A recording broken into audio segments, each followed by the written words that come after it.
Excellent. Thank you so much. So we would like to open the floor to all of you, including also all those joining us online. Feel welcome.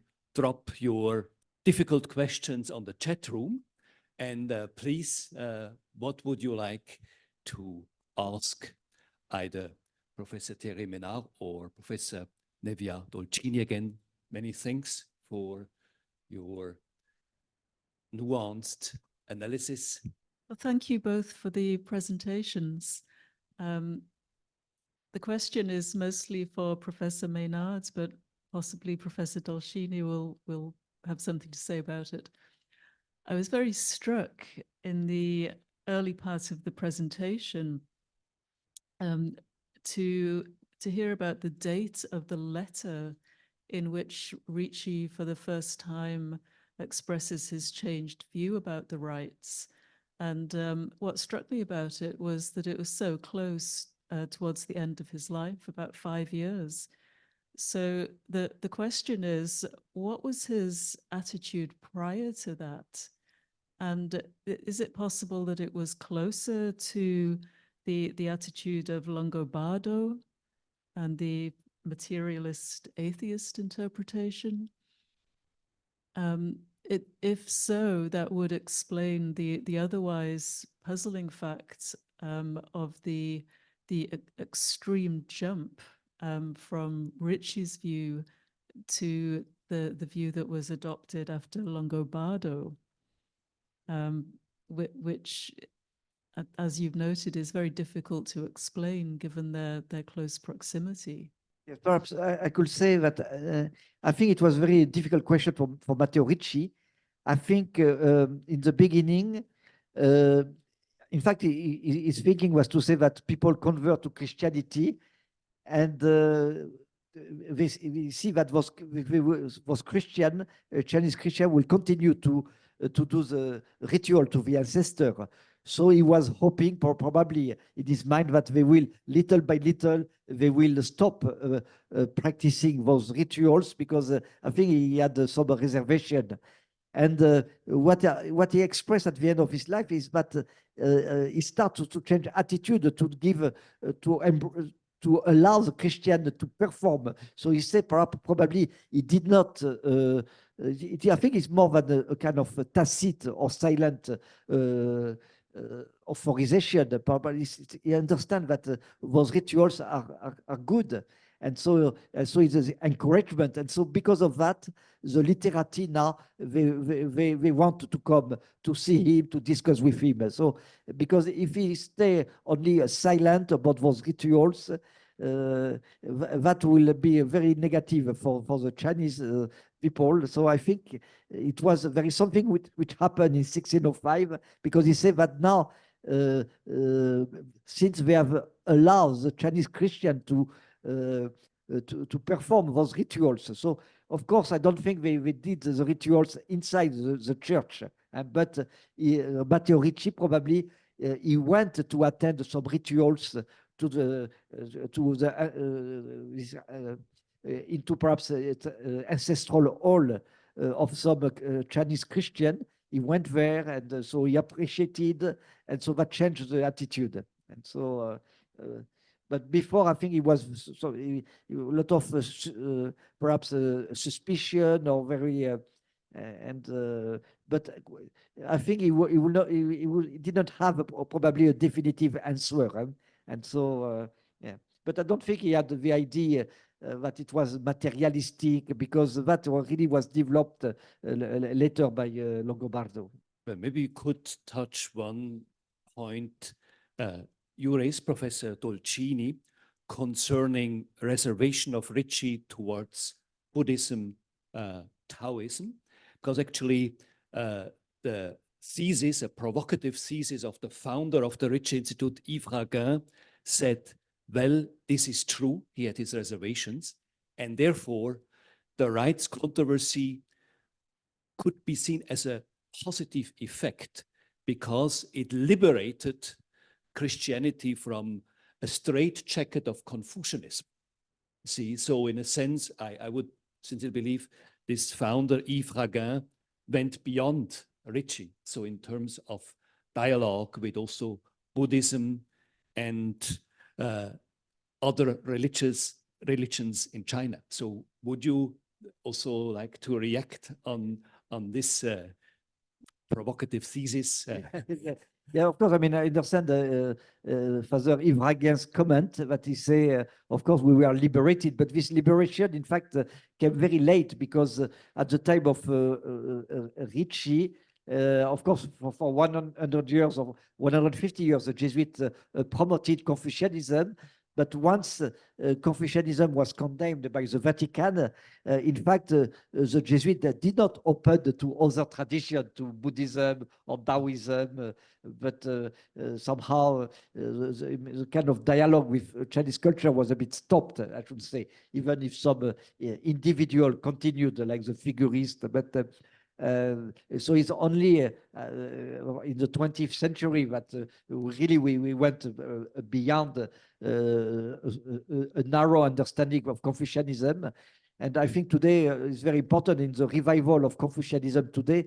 It is important to say that Confucianism should not be exclusive of all the other tradition of China, and that because there is a way to construe Confucianism as something more very monolithic and exclusive, and that is going against, in fact, the long tradition of China, which is much more pluralistic than we want to say today. Anything from you, sir? Yeah. Yes. I would like to just share so my impressions, which is not, a scholarly impression in the sense that you are the expert on the topic, but for my readings, what struck me in relation to these aspects, and also in relation to Victoria, your question, why so late? You would say something about these rites, is the psychological aspect that one can reconstruct by reading the letters, especially the letters written by Father Matteo Ricci. For example, when he arrived in Macau, the Jesuits were already in Macau, so he would not be alone in Macau. He was sent to Macau with a specific goal to learn Chinese, along with Ruggeri. Now, I was very surprised to read in his letters that he would find the atmosphere, the atmosphere in among the Jesuits in Macau, not appropriately the best one for learning Chinese. Like there was a very widespread attitude of, say, pessimism with respect to the Chinese, the mission, the Catholic mission in China. They were very much pessimistic. So although the missionaries in Europe were very much looking forward to join a mission like with Matteo Ricci, and very few managed to be sent out to missions. Then when they were there, they would, face a lot of challenges. And I think that from the letters, my impression is that the China mission was perhaps one of the most difficult. So this, I think, would have set up Matteo Ricci with a kind of a cautious attitude. So when he moved to China, to Guangzhou, initially, he would like wear Buddhist vests. So slowly, very slowly, he got to know deeply the nature of the Confucian rites. So this is my impression from the letters. So this is the only thing that I may want to add. But yeah, it's really striking. Like these Jesuits, this mission in China was so full of challenges. And I think it takes also aspects of the personality to fully understand the development of the events, like in the case of Longobardo as well. Now I would like to share an online question from Australia. I would like to offer a comment on the formation of Matteo Ricci and then ask a question. Ricci and Valignano both trained as lawyers, Ricci at the Sapienza and Valignano at Padua. In gradually developing a policy for China, I suggest a natural coincidence with the literati who were the imperial administrators. Now for my question, Ricci's first encounter with a new culture was in India. He studied there and was ordained there. Do we know if he was influenced by that experience? Yeah, thank you very much for this question. I mean, about the lawyer, I mean, the two are lawyers. It is. No, it's just Roderick O'Brien is a lawyer Yeah. from training. Ah, So okay. he is Okay. so he asked this question. Yes. Okay, yeah. Yes, so of course, I mean, the question of lawyer, I mean, is interesting. About the question about India, I think because in India you stay, I mean, I think 2 or 3 years to study theology, and he was in fact ordained as a priest in India. And so, so he stayed in Goa, but he was sent also to the mission for a few months, and we have letters about him, and I think he was expressing the idea that in Goa he felt a bit isolated from the Indian culture, because in fact they were living in a kind of Portuguese colony there, and not without much relationship, and so we don't. At that time, I think there was no real understanding of Hinduism, of the Indian tradition. And I think it was a kind of, they transported somehow Europe into this colony of Goa. And I think there were, of course, there were Indians as a Jesuit in the house. But the Indians at that time also, we were very much so say, their role was very secondary, and so they were not, of course, in the same level as the Europeans. So there was perhaps also prejudices against this. So I think Ricci did not met. I'm sorry. Did not have a big encounter with Indian culture. So, can quickly add something on Ricci's studies in La Sapienza. Indeed, when he moved to Rome, he moved there to study law at La Sapienza, probably because of the dreams of his father on his future career. He was born in a noble family. His father would also hold some political positions, and he would have dreams of political career also for his son. But before completing his studies in law, Matteo Ricci decided to join the Jesuits and to start the novitiate.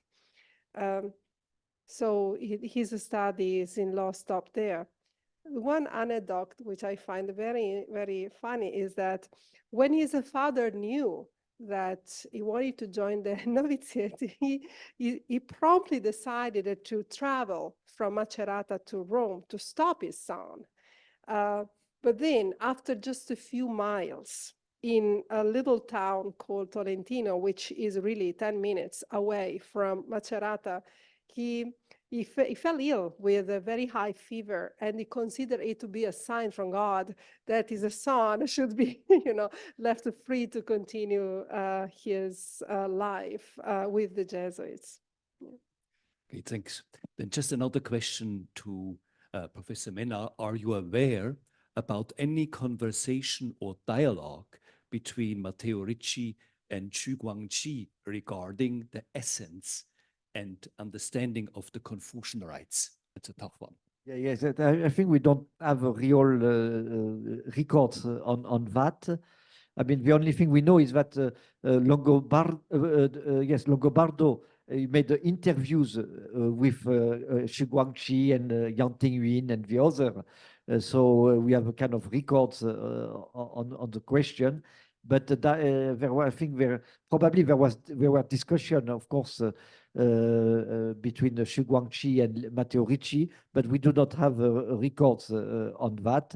I mean, what I think what is very important is that when Xu Guangqi lost his father, they perform.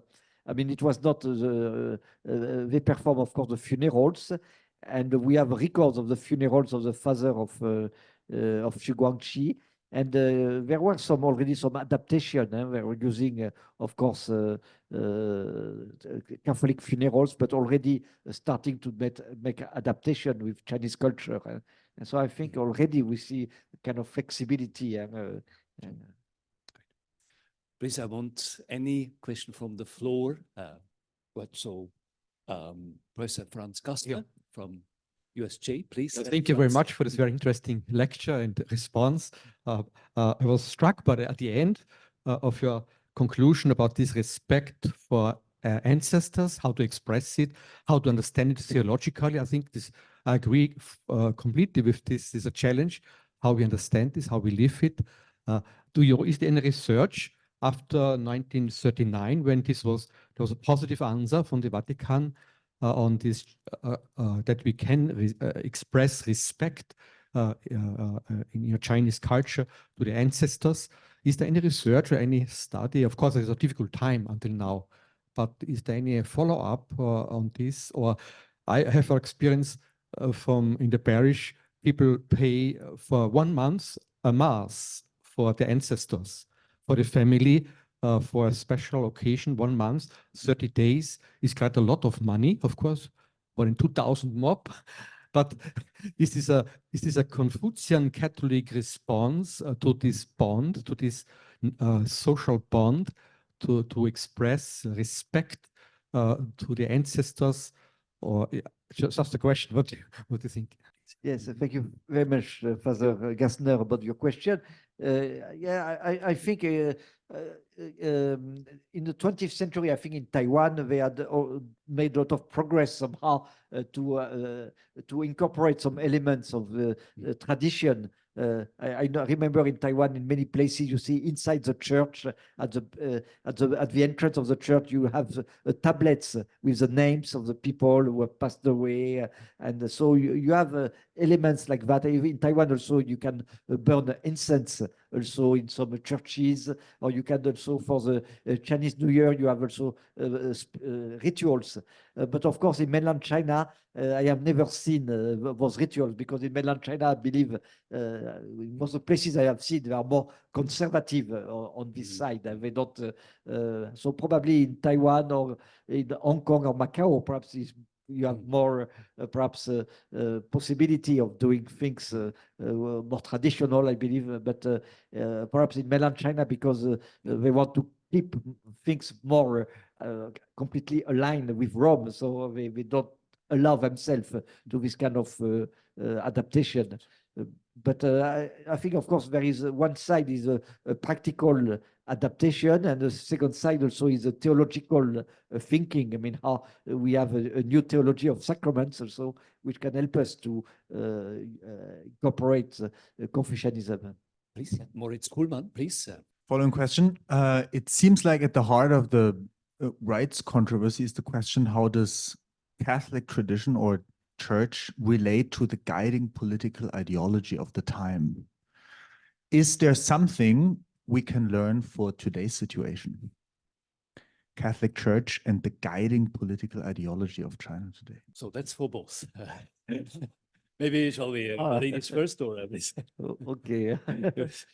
I mean, working in a Chinese university, so I think we have always to follow very closely the line of. But as an intellectual, of course, as intellectual, we are not so. We have a space to raise a question, and we are not. I mean. We have this kind of freedom of thinking.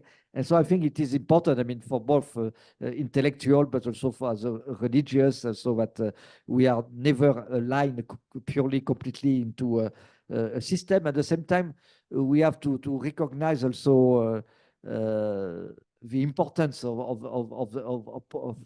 the ideology of political system, because that gives to society also a lot of legitimacy in terms of social stability, in terms of yes, it allows, I mean, kind of peace to give a peaceful environment, and so we see in so many places in the world, there is a lack of peace, and so we have to be very appreciative also of a system which can provide a kind of a peaceful environment and all that.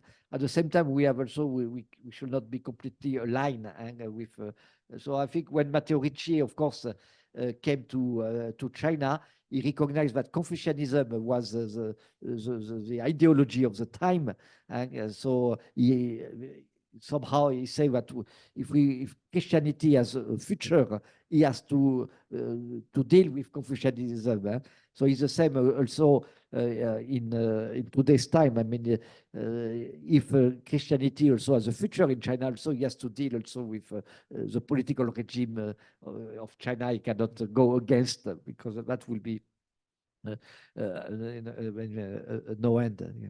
May I just refer to this question we had in the first Raga lecture, a very inspiring and provocative suggestion from Professor Christian Cauchigny, who researched Buddhism for over 30 years. He said the success of Buddhism would have been to closely align to the political authority. That's what his, I think, main message in this, in his first Raga lecture. See, now we have from online another tough one to Professor Meynard. You used the word pragmatic to describe Ricci's approach to the Chinese rites.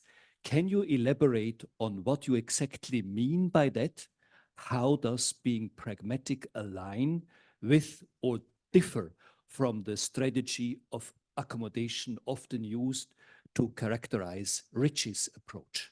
I think a pragmatic is to see the result of the policy, because he recognized there is an ambiguity in the understanding of the Chinese rites. Some people understand the Chinese rites as in a religious way, as providing blessings. Some understand as only as I mean, at the moral level or political level. So he's going to say practical in the sense, let's see what is the effects. And so I think is what in 1605 is going to allow a Christian and to integrate those Chinese rites into the life of the Christian community. And so you see that the effects are going completely to change the development of the community in Beijing, because in the past, before it was completely alienated from society, but as soon as he accepts it, he sees immediately the result. So it is really based on the effects. Please seize a chance maybe for the last question. I think you have priority, you came here. We appreciate that. So any more questions to either, yeah, please, Franz, go ahead. Is there no question? Just very good. last question about what you said at the end, 1605, and then to 1939. Can you build a bridge? Are there elements which anthropologically, are positive elements which could build a bridge? I don't know. Yeah, because I mean, in 1605, I think it's still pragmatic, and so it is still, he recognizes the deep anthropological meaning of his of the Chinese rite, but he doesn't allow himself. He has he doesn't have the theology at that time to see also how it can be related to the Christianity, to the Christian faith. And so I think in 1939 still is political. So I think it is only now, I mean, that we can start in a theological level to embrace those Chinese rites and to give them a more theological foundation. Thank you really so much for, I think it was a great opening also of this collaboration between the Department of Philosophy and Religious Studies of University of Macau and the Ricci Institute. We will continue with another major Italian, Marco Polo, as this week we remember the 7th century of his death, and which certainly resonates with many museums in mainland China. So explore this interaction, cross-cultural interaction between China and the West under the aspect of education, trade, art, and will continue so on this rich field of questions what you opened. We want also to thank very much Professor Victoria Harrison and our colleagues from the Library of University of Macau. We also owe a great deal of gratitude to Miss Lee, who donated many of her books to the library. And so we look forward to continue this dialogue. So thank you very much for coming, also those who joined us online. And we look forward to continue our journey. Thank you. Bye-bye.